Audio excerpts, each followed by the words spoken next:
ఈరోజు జగన్మోహన్ రెడ్డి గారితో కలవటానికి మా కుమారుడు హితేష్ చెంచురామ్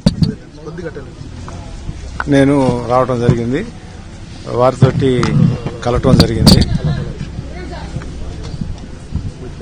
వారితోటి పయనించడానికి మా కుమారుడు ఇక నుంచి వారి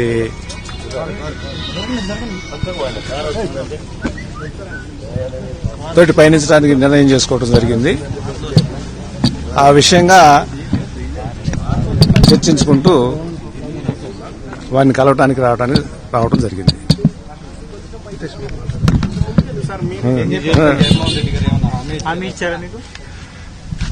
వారితో పయనించడానికి వచ్చాము అని చెప్పిన తర్వాత సంతోషాన్ని వ్యక్తం చేస్తారు.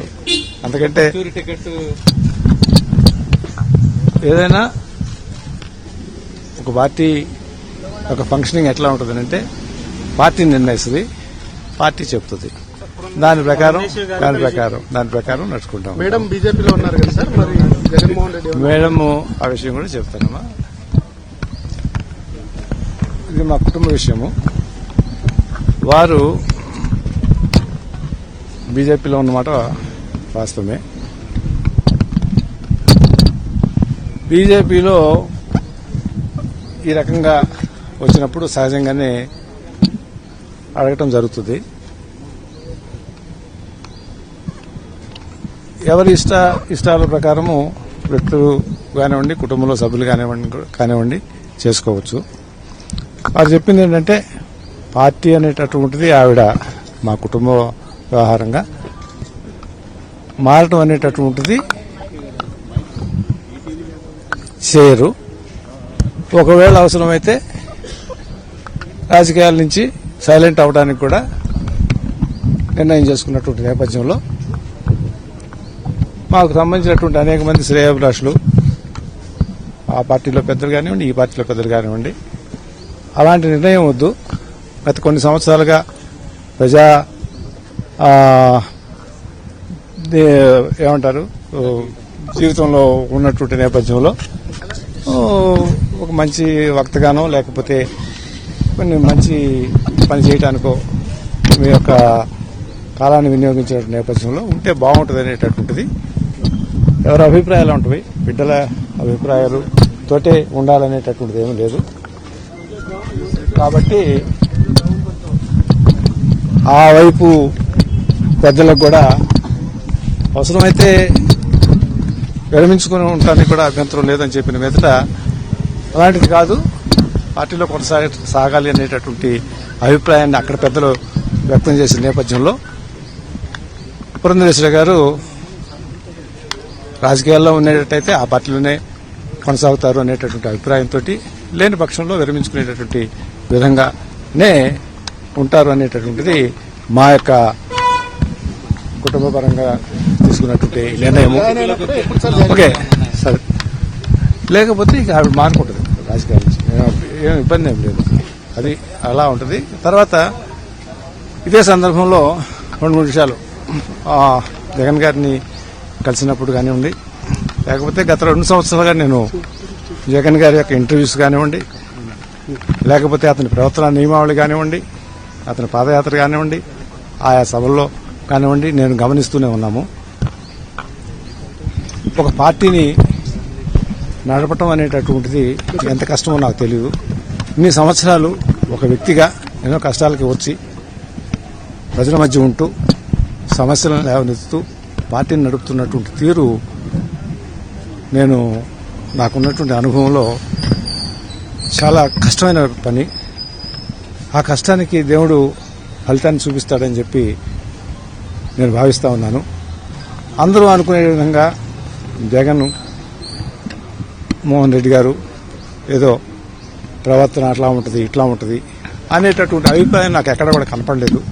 ఈ గంటనే కాదు, నేను ఈ 2 సంవత్సరాల నుంచి గమనిస్తున్నటువంటి నేపథ్యంలో ఇట్టిన వాళ్ళు చెప్పుకోవచ్చు. కానీ